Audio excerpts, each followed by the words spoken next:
जय हिंद साथियों, राजवंश क्रिएशन में एक बार फिर से आपका स्वागत है। मैं हूं आपका दोस्त राजेश सोलंकी, लेकर आया हूं फिर से एक नई कहानी। दोस्तों, नेशनल साइंस डे के उपलक्ष्य में आज हम बात करेंगे भारत के उस महान वैज्ञानिक के बारे में जिन्होंने विज्ञान के क्षेत्र में हमारे देश को पूरी दुनिया में एक मुकाम हासिल कराया। जी हाँ दोस्तों, आज हम बात करेंगे डॉक्टर APJ अब्दुल कलाम साहब के बारे में। उनकी एक छोटी सी जीवन यात्रा से हम जानेंगे कि किस तरह से उन्होंने हमारे देश को पूरी दुनिया में विज्ञान के क्षेत्र में एक नई पहचान दिलाई। तो मिलते हैं डॉक्टर PJ अब्दुल कलाम साहब से।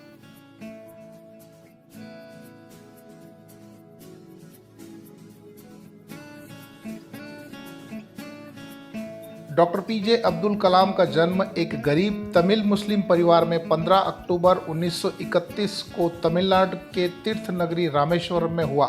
उनकी मां एक गृहिणी थी और उनके पिता एक मस्जिद के इमाम और साथ ही एक नाविक थे। वे 4 भाई बहनों में सबसे छोटे थे। हालांकि परिवार की आर्थिक रूप से संपन्न नहीं होने की वजह से उन्हें अपने शुरुआती दिनों में न्यूज़पेपर बेचने पड़े। श्री कलाम अपने स्कूल के दौरान एक औसत छात्र थे, लेकिन उनमें सीखने की तीव्र इच्छा और बहुत मेहनती थे। उनका सबसे प्रिय विषय गणित था। विषय का अध्ययन करने में वो घंटों बिताते थे। वे एक लड़ाकू विमान के पायलट बनना चाहते थे, लेकिन उनका यह सपना पूरा नहीं हो सका क्योंकि उन्हें रिजेक्ट कर दिया। लेकिन उन्होंने अपनी हार नहीं मानी और लगातार प्रयास करते रहे। 1958 में मद्रास इंस्टीट्यूट ऑफ टेक्नोलॉजी से एरोनॉटिकल इंजीनियरिंग में अपनी डिग्री लेने के बाद रक्षा अनुसंधान और विकास संगठन में शामिल हुए और भारत को परमाणु ऊर्जा राज्य बनाने की दिशा में काम किया।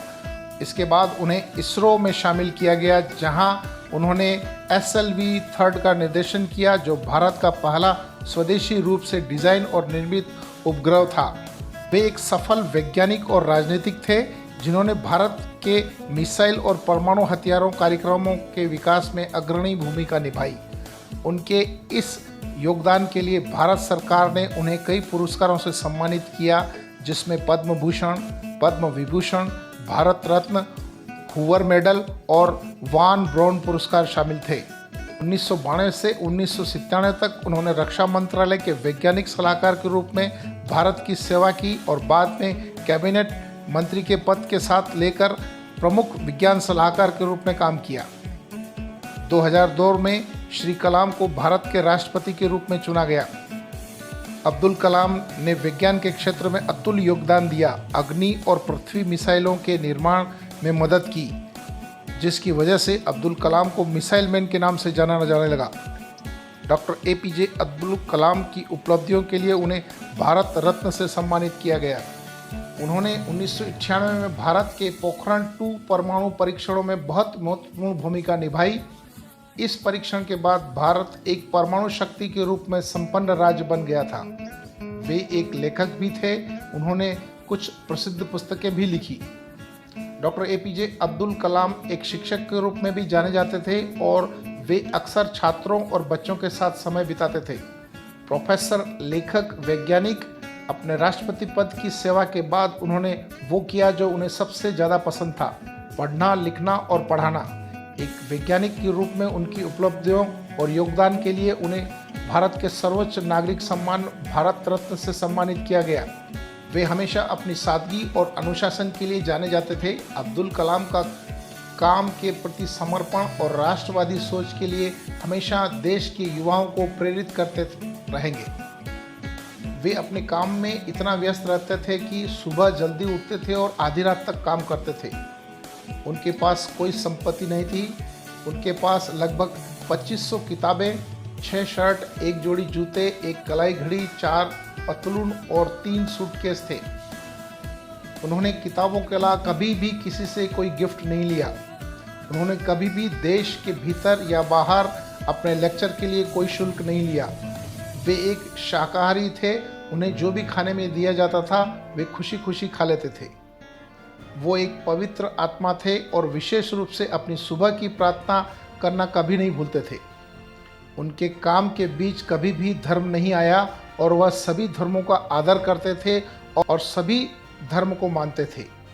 बाद में उनकी आत्मकथा विंग्स ऑफ फायर को प्रकाशित किया गया। दुर्भाग्य से 27 जुलाई 2015 को भारतीय प्रबंधन संस्था शिलोंग में एक लेक्चर देते हुए श्री कलाम जी का दिल का दौरा पड़ा और वो हमेशा के लिए हमें छोड़कर चले गए।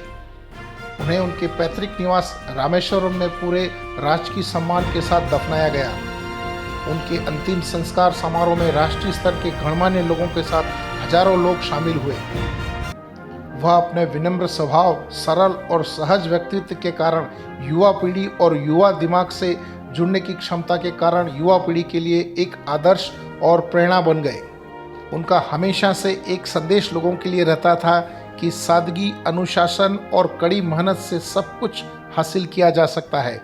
हर विफलता के पीछे सफलता छिपी रहती है। सिर्फ लगातार प्रयास की जरूरत है। सफलता एक दिन जरूर मिलती है। ऐसी महान आत्मा को शत शत नमन है।